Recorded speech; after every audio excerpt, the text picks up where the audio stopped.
With his resources strained to the limit, the team finally returned from the cave. From my point of view, he was at that moment an angel in black. He rescued me and we survived thanks to him. To her friend Ohad, it was nothing short of a miracle.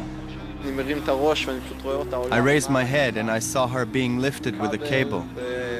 It was an incredible image and a feeling I cannot describe. I was shivering and my heart was beating fast, and you hope that it will be a success. For Ron, the gamble had paid off. When we spoke to the doctor after we brought her to the hospital, we understood that she was going to be okay and that she was going to survive the ordeal. Then we knew we had made the right decision. And that is an incredible feeling. The decision Ron made was against all regulations, and that is precisely what the Israeli Air Force trains its pilots to do, entrusting them to act according to their judgment in the moment of a real rescue.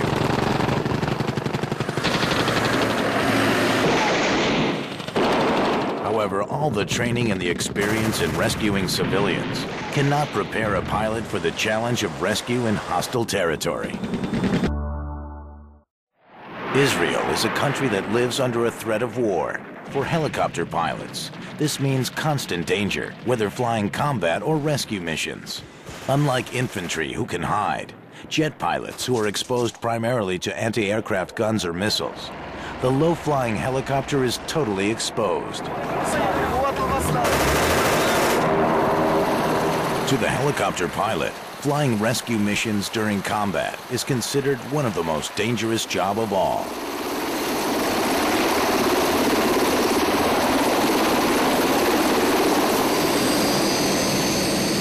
On June 9, 1999, during Israel's war in southern Lebanon, Yanni had a taste of how complex and dangerous a rescue behind the front lines can be.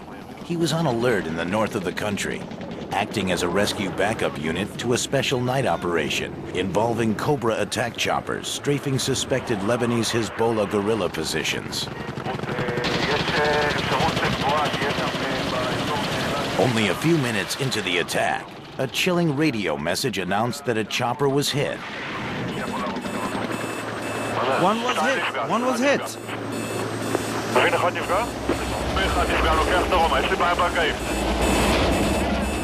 It crash-landed on the rim of a deep canyon, held precariously on the edge by only thick vegetation.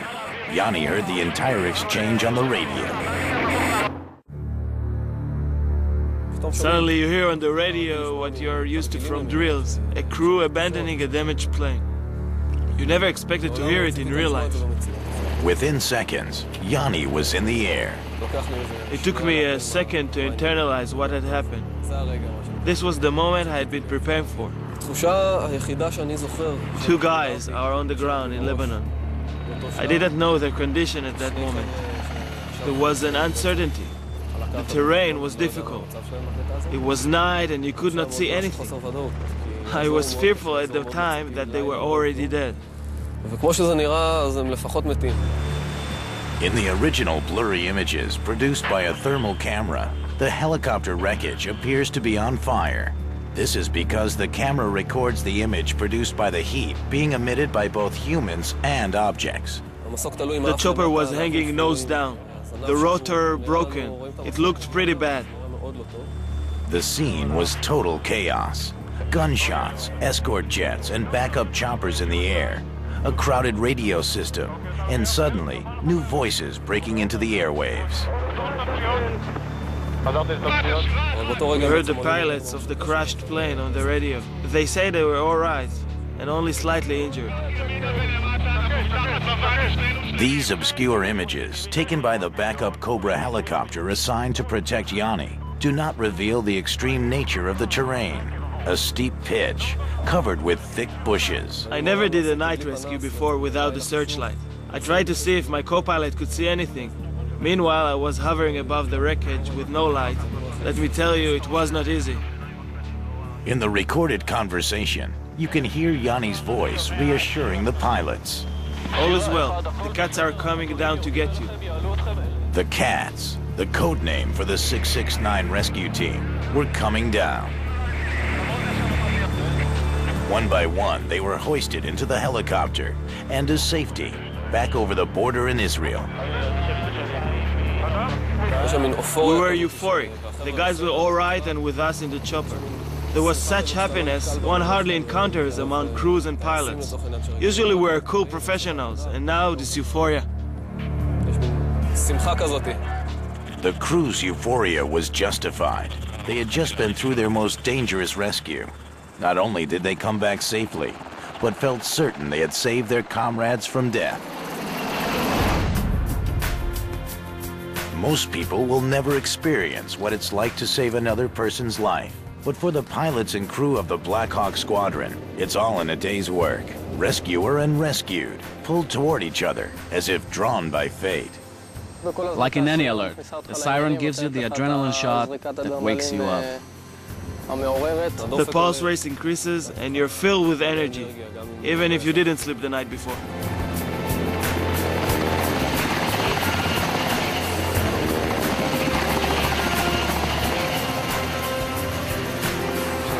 When I'm on alert, on the one hand there's this wish that there'll be action.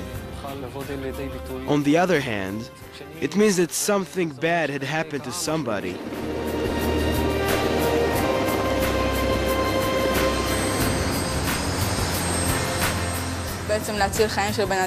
To save a person's life is one of the best things anybody can do.